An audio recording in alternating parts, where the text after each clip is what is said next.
जय हिंद प्यारे बच्चों। तो जैसा कि अभी कल जारी हुआ पेपर मॉडल प्रश्न पत्र जारी हो चुका कक्षा 10वीं हिंदी का, जो कि बोर्ड परीक्षा 2024-25 का है, वो अभी अभी कल जारी हुआ है। तो इसका मैं पूरा सॉल्यूशन बताने वाला हूँ प्यारे बच्चों। और देखिए, ये जो पेपर जारी होता है प्यारे बच्चों, इसमें से बहुत सारे क्वेश्चन आपको बोर्ड एग्जाम में देखने को मिलते हैं। कहाँ देखने को मिलते हैं प्यारे बच्चों? बोर्ड एग्जाम में बहुत सारे प्रश्न यहाँ से देखने को मिलते हैं। तो इस पेपर को आप लोग पूरा रट लीजिएगा, पूरा पढ़ लीजिएगा। आपको पूरे MCQ का सारे कुछ सॉल्यूशन बताने वाला हूँ। इसका PDF भी मिलेगा। PDF के लिए आपको डिस्क्रिप्शन में ग्रुप में ज्वाइन कर लेना है। तो देखिए, आपको सबसे पहले मैं बता दूं, वही चीजें जो पहले था उसी प्रकार ये भी प्रश्न पत्र आया, कोई बदलाव नहीं किया गया, बट क्वेश्चन को बदल दिया गया। तो इस क्वेश्चन को आप लोग सभी लोग तैयार कर लीजिएगा, क्योंकि जितने भी क्वेश्चन है बच्चों, सभी के सभी क्वेश्चन इंपॉर्टेंट हैं। तो एक एक करके सभी प्रश्नों को हम प्यारे बच्चों यहाँ पर पढ़ने वाले हैं। तो सबसे पहले यहाँ पर देख लीजिए कि ये जो है समय 3 घंटा 15 मिनट है। कितना है प्यारे बच्चों? समय 3 घंटा 15 मिनट है। उसके बाद में यहाँ पर देखिए, आपको प्रारंभ के 15 मिनट परीक्षार्थियों को प्रश्न पत्र पढ़ने के लिए निर्धारित है। दूसरा, प्रश्न पत्र के 2 खंड है, आ खंड बा में विभाजित है। तीसरा, खंड आ में होता है बच्चों, खंड आ का मतलब होता है कि बहुविकल्पीय प्रश्न रहेंगे, और खंड बा का मतलब जिसमें सब्जेक्टिव क्वेश्चन रहेंगे। ऑब्जेक्टिव जिसको आपको MR शीट में भरना रहता है, और सब्जेक्टिव जिसको आपको कॉपी में लिखना रहता है। अभी यहाँ पर देखिए लिखा है, प्रश्न पत्र के खंड आ में बहुविकल्पीय प्रश्न जिसमें सही विकल्प को चयन करके OMR शीट पर नीले अथवा काले बाल पॉइंट पेन से सही विकल्प वाले गोले को पूर्ण रूप से काला करिए। यही चीजें जो हमने बताया है। आप लोग क्या करिएगा, ब्लैक पेन का यूज करिएगा, नीले पेन से मत करिएगा। चौथा नंबर का प्रश्न है फिर बच्चों कि खंड आ में बहुविकल्पीय प्रश्न है। खंड आ में आपका क्या है फिर बच्चों? बहुविकल्पीय प्रश्न है।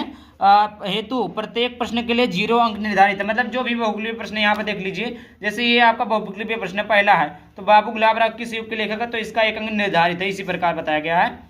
उसके बाद में आपको 5वां OMR शीट पर उत्तर अंकित किए जाने के पश्चात उसे काटे तथा इरेजर एवं व्हाइटनर आदि का प्रयोग ना करें। अब जैसे क्या होता है ना प्यारे बच्चों, कि जैसे बहुत सारे बच्चे क्या होते हैं, MCQ को जो भरते हैं तो गलत हो जाता है प्यारे बच्चों, तो उसको हम क्रॉस कर देते हैं, उसको गलत काट देते हैं, या व्हाइटनर लगाकर उस पर फिर से गोला कर देते हैं। तो इससे आपको एक भी नंबर नहीं मिला। क्यों नहीं मिलेगा? क्योंकि आप जब वो बोर्ड की कॉपी मशीन से चेक होती है तो पकड़ेगा ही नहीं तो नंबर मिलेगा ही नहीं। तो आप एक काम करिए कि कुछ भी मतलब जो मिलना रहे वो मिल जाएगा, वरना आप व्हाइटनर लगाएंगे, कट पीट करेंगे तो मशीन नहीं उठाएगा, तो एक भी नंबर नहीं पाएंगे। तो आपको कट पीट नहीं लगाना है, जो आप एक बार सही से भर दिए उसको सही रहने देना है। समझ में आ गया बच्चों? छठवां, प्रत्येक प्रश्न के सम्मुख उनके निर्धारित अंक दिए गए हैं। अब आइए देखते हैं पहला प्रश्न देखते हैं बच्चों। पहला प्रश्न है यहाँ पर देखिए, पहला प्रश्न है कि बाबू गुलाब राय किस युग के लेखक है। बाबू गुलाब राय किस युग के लेखक है बच्चों? तो पहला भारतेंदु युग, दूसरा है द्विवेदी युग, तीसरा शुक्ल युग, चौथा शुक्लोत्तर युग। तो प्यारे बच्चों, पहला क्या है, बाबू गुलाब राय किस युग के लेखक? तो 1 नंबर का प्रश्न है। कितने नंबर का है बच्चों? 1 नंबर का प्रश्न है। तो देखिए, इसका जो सही ऑप्शन हो जाएगा बच्चों, वो हो जाएगा ऑप्शन नंबर बी, द्विवेदी युग। बाबू गुलाब राव किस युग के लेखक है बच्चों? तो द्विवेदी युग के हैं। अगला प्यारे बच्चों, दूसरा नंबर का प्रश्न है कि चिंतामणि किस विधा की रचना है। प्यारे बच्चों, चिंतामणि किस विधा की रचना है, ये हमें बताना है। तो देखिएगा, यहाँ पर पहला ऑप्शन दिया निबंध, दूसरा है कविता, तीसरा नाटक, चौथा कहानी। तो प्यारे बच्चों, इसका जो सही ऑप्शन है निबंध। देखिए, चिंतामणि किस विधा की रचना है प्यारे बच्चों? तो निबंध है। किस विधा की रचना है प्यारे बच्चों? तो निबंध है। ये देखिए, अगला प्रश्न है बच्चों, गबन किसकी रचना है बच्चों? गबन किसकी रचना है? ये मोस्ट इंपॉर्टेंट कह सकते हैं, मोस्ट इंपॉर्टेंट या वेरी वेरी इंपॉर्टेंट है बच्चों, वेरी वेरी इंपॉर्टेंट है बोर्ड परीक्षा के लिए। ठीक, क्योंकि गबन किसकी रचना है, ये हर साल कहीं ना कहीं बोर्ड परीक्षा में पूछा जाता है। ये 12th वाले बच्चों के लिए भी काफी ज्यादा इंपॉर्टेंट है। तो गबन किसकी रचना है बच्चों? तो देखते हैं, पहला मुंशी प्रेमचंद, जयशंकर प्रसाद, निराला या हरिकृष्ण प्रेमी।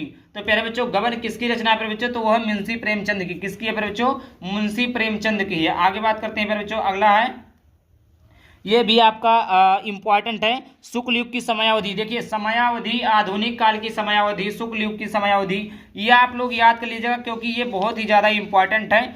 तो देखिए, जैसे यहाँ पर लिखा है शुक्ल युग की समयावधि, तो देखिए पहला 1936 ईस्वी से 1943 ईस्वी तक, दूसरा है 1919 ईस्वी से 1918 ईस्वी तक, और उसके बाद में अगला है 1900 ईस्वी से 1918 ईस्वी तक। उसके बाद में देखिए, उसके बाद में आगे है 1919 से 1938 ईस्वी तक। उसके बाद में है उपरोक्त में से कोई नहीं। प्यारे बच्चों, उपरोक्त में से कोई नहीं। तो देखिए, शुक्ल युग की जो समयावधि है वो प्यारे बच्चों option number A is correct हो जाएगा। 1919 ईस्वी से 1938 ईस्वी तक जो है शुक्ल युग की समयावधि है। अगला नंबर का प्रश्न है, प्रश्न संख्या 5 है, और नीड़ का निर्माण फिर किस विधा की रचना है। फिर बच्चों ये देखिए, जितने भी टॉपिक को मैं बता रहा हूँ, जितने भी सभी के सभी अपने आप में बहुत ही ज़्यादा इंपॉर्टेंट है, मोस्ट इंपॉर्टेंट लगा लीजिए इस पे कि नीड़ का निर्माण फिर किस विधा की रचना है प्यारे बच्चों।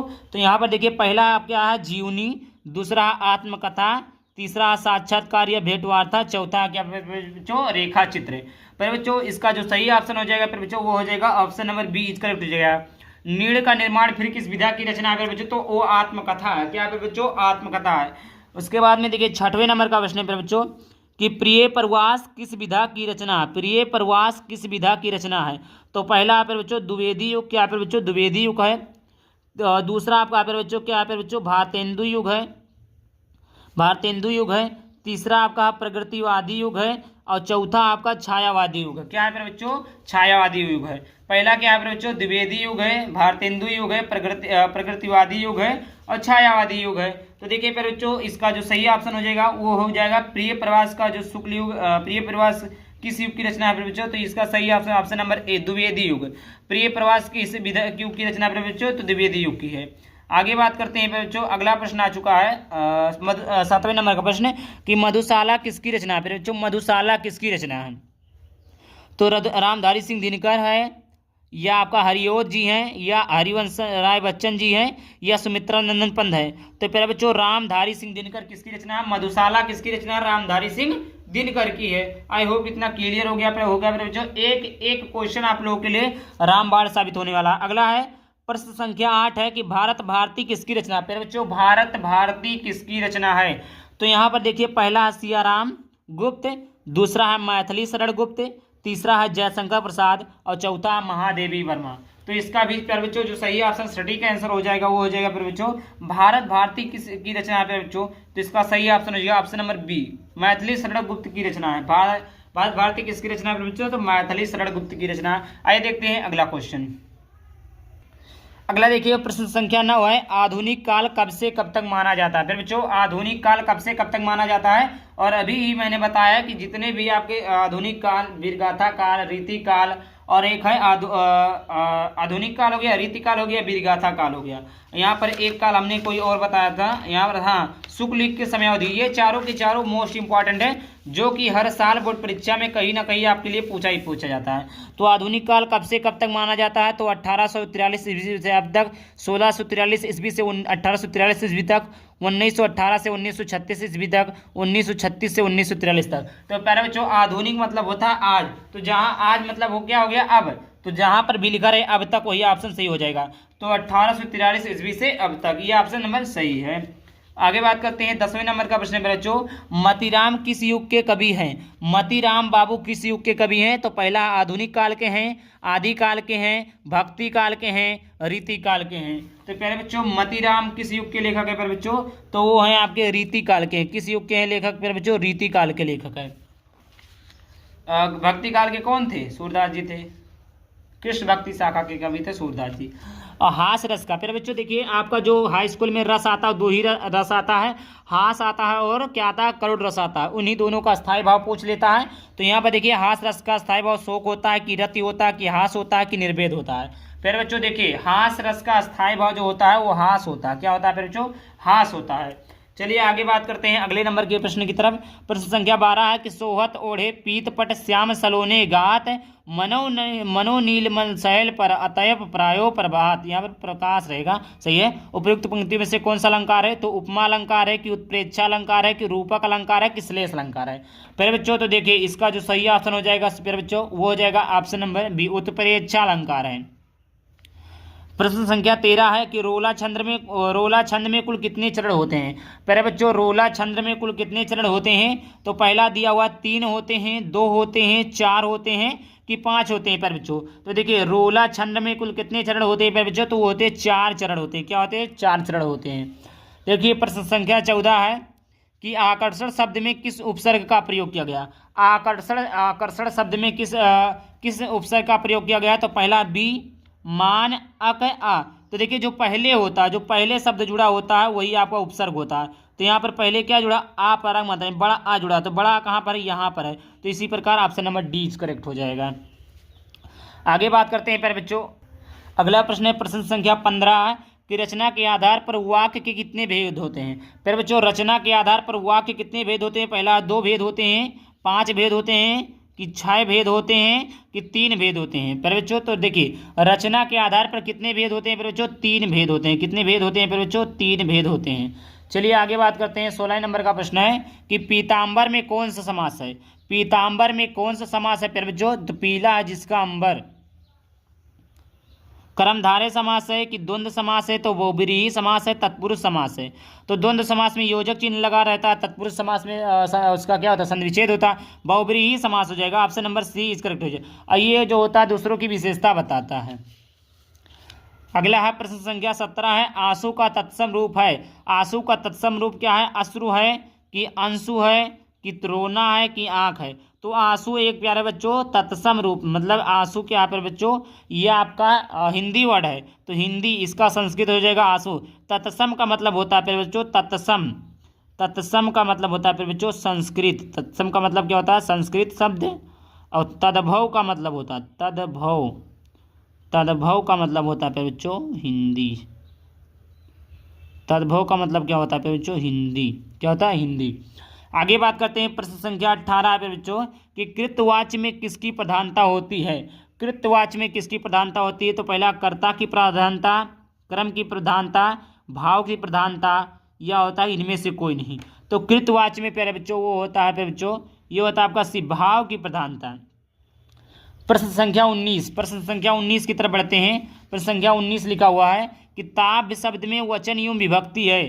ताव्य शब्द में विभक्ति मतलब वचन एवं विभक्ति है। षष्ठी विभक्ति एक वचन, सप्तमी विभक्ति द्विवचन, षष्ठी विभक्ति बहुवचन, और डी है चतुर्थी विभक्ति बहुवचन। फिर बच्चों देखिए इसका सही ऑप्शन नंबर डी हो जाएगा, चतुर्विभक्ति एक बहुवचन। प्रश्न संख्या 20 है फिर बच्चों, निम्नलिखित में से सर्वनाम है। फिर बच्चों निम्नलिखित में से सर्वनाम क्या है। तो पहला मनुष्य, दूसरा बचपन, तीसरा हुआ, चौथा इनमें से कोई नहीं। तो इसमें जो सर्वनाम है फिर बच्चों वह है निम्नलिखित में से सर्वनाम जो है भैया क्या होता है। सर्वनाम क्या हो, नाउन के प्रयोग, नाउन के स्थान पर प्रयोग किए जाने को लोग क्यों क्या कहते हैं, सर्वनाम कहते हैं। संज्ञा के स्थान पर प्रयोग किए जाने वाले शब्द को सर्वनाम कहते हैं। सर्वनाम यानी प्रोनाउन। प्रोनाउन क्या, ही सी ही, इसका हिंदी क्या होता हुआ, समझ में आ गया। ये आपका हो गया टोटल 20 MCQ। अब चलिए देखते हैं खंडबा जो आपके सब्जेक्टिव क्वेश्चन है। तो यहाँ पर देखिए सब्जेक्टिव क्वेश्चन में आता है खंड वर्णात्मक प्रश्न है पे बच्चों खंडबा। वर्णात्मक प्रश्न क्या है बच्चों, खंडबा है। खंडबा में आपके रहते हैं पूर्णांक 50 के और उसमें 20 नंबर के, टोटल 70 नंबर हो गया।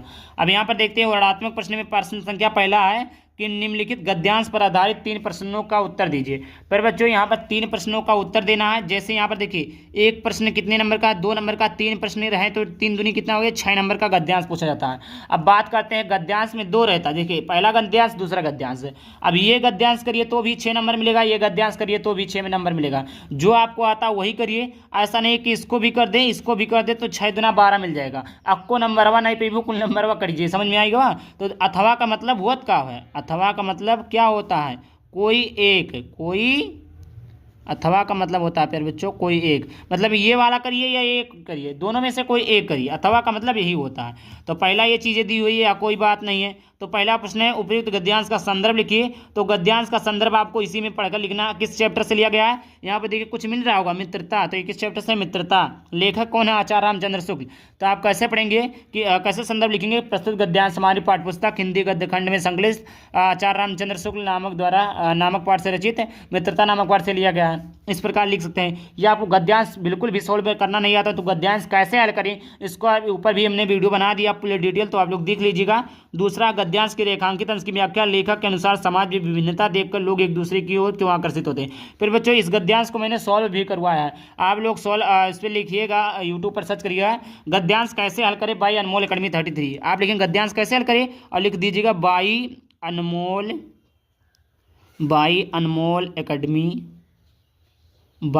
एकेडमी 33। तो मेरा वीडियो आपको मिल जाएगा, या वीडियो के डिस्क्रिप्शन में लिंक डाल दूंगा। और वही चीज़ें हैं, इसको भी उसी प्रकार करना। ये आपका 2 नंबर का है, ये भी आपका 2 नंबर का है, और ये भी आपका 2 नंबर 6 नंबर मिलेगा। अब उसी प्रकार गद्यांश था तो उसी प्रकार देखिए उसी प्रकार आपका पद्यांश भी आता है कि दिए गए पद्यांश पर आधारित 3 प्रश्नों के उत्तर दीजिए। 3 प्रश्न है, एक प्रश्न 2 नंबर का, टोटल 6 नंबर मिलेंगे। यहाँ पर आपको यहाँ पर देखिए इसमें भी 2 पद्यांश रहते हैं, एक कोई करना रहता है। यहाँ पर देखिए पहला है दूसरा, दोनों में से कोई आप एक करेंगे। पद्यांश कैसे सोल्व किया जाता है इसके ऊपर भी हमने वीडियो बना दिया है, इसको मैं पढ़ देता हूँ कि चरणे कमल बंधु हरिराई जाकी कृपा पंगु गिरि लांघे अंधे को सब कुछ दर्शाई बहिरे सुने गुंग पूने बोले रंग चले सिर छत्र धराई सूर्यदास स्वामी करुणामय बारे बार बंधोती पाई। तीन देखिए दो नंबर गद्यांश पद्यांश कैसे सॉल्व करते हैं मैंने सॉल्व करवाया, फिर बच्चों वीडियो को देखिए। उसी प्रकार ये है, ये भी आपका एक प्रश्न 2 नंबर का रहता है, एक प्रश्न 2 नंबर का, एक प्रश्न 2 नंबर का, टोटल आपके कितने नंबर हो गए 6 नंबर हो गए यहाँ से। अब चलिए देखते हैं अगले प्रश्न की तरफ। देखिए प्रश्न संख्या 3 है फिर बच्चों कि दिए गए संस्कृत गद्यांश में से किसी एक का संदर्भ सहित हिंदी में बात कीजिए। अभी आपने क्या पढ़ा, जो गद्यांश पढ़ा जो कि हिंदी में आपका गद्यांश था पद्यांश था, उसी प्रकार आप प्यारे बच्चों आपका संस्कृत में भी गद्यांश रहेगा और संस्कृत में भी आपका पद्यांश रहेगा। अभी यहाँ पर देखते चलिए, जिसे यहाँ पर क्या बोला है कि संदर्भ सहित ये किस चैप्टर से, ऐसा नगरी भारतीय संस्कृति, ये वाराणसी नामक पाठ से बच्चों। तो इसका संदर्भ लिखेंगे प्रस्तुत गद्यांश हमारी पाठ्यपुस्तक संस्कृत के गद्य खंड में संकलित वाराणसी नामक पाठ से लिया गया है, बस कुछ नहीं लिखना है। 2 नंबर आपको ये जो 2 नंबर है बच्चों ये आपको संदर्भ पे नहीं मिलता, 3 नंबर व्याख्या पे। यह नगरी भारतीय संस्कृत का यह नगरी भारतीय संस्कृत भाषा का केंद्र स्थल है। यहाँ पर जो संस्कृत वांग्मय है, संस्कृत आलोक सर्वत्र, मतलब यहाँ की जो बाड़ी है सभी जगह फैली हुई। इस प्रकार इसका भी व्याख्या हमने करवा दिया, देख लेना और डिस्क्रिप्शन में सब कुछ लिंक पा जाओगे। और देखिए इसमें भी अथवा है, अथवा का मतलब कोई एक, ये करिए या एक करिए, दोनों करेंगे तो दोनों का नंबर नहीं मिलेगा, कोई एक ही मिलेगा। और जो इसे दोनों करना भी नहीं, नंबर भी कट जाता है, तो इसी प्रकार आपको एक करना है, टाइम वैसे नहीं रहता। अब इसी प्रकार जिस प्रकार उसमें आपने गद्यांश पद्यांश पढ़ा था, इसमें इस प्रकार इसमें भी गद्यांश पद्यांश है। यहाँ पर देखिए पद्यांश है, 2 पद्यांश दिया हुआ, कोई एक कर लीजिएगा। इसका भी अनुवाद, ये अनुवाद पे 3 नंबर और संदर्भ पे 2 नंबर मिल जाएगा, दोनों में से कोई एक करना है। आगे बात करते हैं प्रश्न संख्या 5 कि अपने पठित खंडकाव्य के आधार पर निम्नलिखित प्रश्नों के उत्तर दीजिए। अब ये जो रहता है प्यारे बच्चों ये आपके जिले वाइज के हिसाब से रहता है, जैसे बिहार बोल रहे हैं, जैसे उत्तर प्रदेश में हो गया गोंडा हो गया, उत्तर प्रदेश गोंडा हो गया, आपका सिद्धार्थनगर हो गया, बस्ती हो गया, प्रयागराज, उसके बाद में अयोध्या हो गया। इस प्रकार अपने अपने जिले वाइज के हिसाब से रहता है। अब प्रश्न संख्या 6 आता है। प्रश्न संख्या 6 में का रहता है, खा रहता है। का में आपको लेखक का जीवन परिचय देते हैं, उनकी प्रमुख रचना को ले कीजिए। 2 नंबर रचना पे मिलता है, 3 नंबर आपका जीवन परिचय पे मिलता है। ये 3 के तीनों इंपॉर्टेंट है, तीनों अगर पढ़ लेते हैं तो बोर्ड परीक्षाओं में एकठू फंस जाए, इतना जान लो, एकठू बोर्ड परीक्षाओं में फंस जाए। बोर्ड एग्जाम 2025 में यक जीवन परिचय पाए जाबो 100% की गारंटी, तीनों पढ़ लियो एकठू पाए जाबो। वही प्रकार ये कितने नंबर का 5, 3 नंबर आपको मिलेगा जीवन परिचय पे, 2 नंबर मिलेगा रचना पे। और उसके बाद प्रश्न संख्या 6 है कि दिए गए कवियों में से किसी एक कवि और कवि भी, जैसे कवि में क्या है गोस्वामी तुलसीदास और सूरदास सुमित्रा निबंध महाकवि सूरदास, तीनों को आप तैयार कर लीजिएगा। तीनों में से कोई एक बोर्ड एग्जाम में 100% आपको देखने को मिल जाएगा, इससे बाहर कुछ नहीं। यही आप तैयार करके जाते हैं पर बच्चों तो आपको 100% है कि बोर्ड परीक्षा में पूछा जाएगा। ये भी आपका 5 नंबर का है, या ये भी आपका 2 नंबर रचना पर मिलेगा, 3 नंबर जीवन परिचय में, 5 नंबर का हो गया पर बच्चों। प्रश्न संख्या 7 है अपनी पाठ्यपुस्तक में कंठस्थ कोई एक श्लोक जो ना आया हो। अब यहाँ पर देखिए ये पद्यांश ये आपका एक तरह श्लोक भी है, तो ये श्लोक नहीं लिखना। क्या बोला पत्र में, प्रश्न पत्र में ना आती, प्रश्न पत्र में आए, इन दोनों को छोड़कर कोई एक आपको लिखना है, ठीक। देखिए सर्वे भवन्तु सुखिनः सर्वे सन्तु निरामया, ये तो आया ही है तो उसको नहीं लिखेंगे। और उसके बाद में ये आपका 2 नंबर का 8वां प्रश्न है कि किन्हीं 2 प्रश्न, 4 प्रश्न दिए, 1 2 3 4 प्रश्न दिए गए हैं, एक नंबर का 2 प्रश्न रहेगा। इसको अगर आप लिखते हैं तो एक नंबर मिल जाएगा, कोई 2 ही करना, 4 नहीं 2 करना है। 9वां नंबर का प्रश्न है निम्नलिखित में से किसी एक विषय पर निबंध लिखिए। देखिए 4 के चारों निबंध जो है इंपॉर्टेंट है। निबंध कैसे लिखे और कौन कौन से निबंध इंपॉर्टेंट, सभी के सभी निबंध को हमने करवा भी दिया, आप लोग वीडियो को देख लेना। यहाँ से आपको एक प्रश्न के 1 नंबर, 2 प्रश्न करेंगे 2 नंबर मिल जाएगा, 4 में से कोई 2 कर लीजिएगा। 9 नंबर का प्रश्न है, ये आपका क्या मैं बता रहा था, ये आपको बता रहा था निबंध भी हमने सब कुछ करवा दिया, तो आप लोग देख लीजिएगा, सारा निबंध है, 7 नंबर का रहता है। और देखिए अगला है ये आपका 4 नंबर, ये तो अभी हमने कल ही आपको पढ़ाया है कि अपने विषय रुचियों का उल्लेख करते हुए उनकी मित्र को एक पत्र लिखिए, अथवा मतलब होता है कोई एक करिए। उत्तर प्रदेश मध्य रेलवे के एक शिकायती पत्र लिखिए जिसमें टिकट निरीक्षक द्वारा किए गए अभद्र व्यवहार का उल्लेख हो। देखिए इस प्रकार 4 नंबर आपको यहाँ से मिल जाएगा। आई होप यहाँ पर हमने समझा दिया है, पीडीएफ के लिए आपको वीडियो को डिस्क्रिप्शन में सारा चीज़ दिया हुआ है। आई होप वीडियो पसंद है, वीडियो को लाइक कर देना। चलिए मिलते हैं किसी नए टॉपिक के साथ, तब तक के लिए बाय बाय, थैंक यू, जय हिंद, जय भारत, बाय बाय।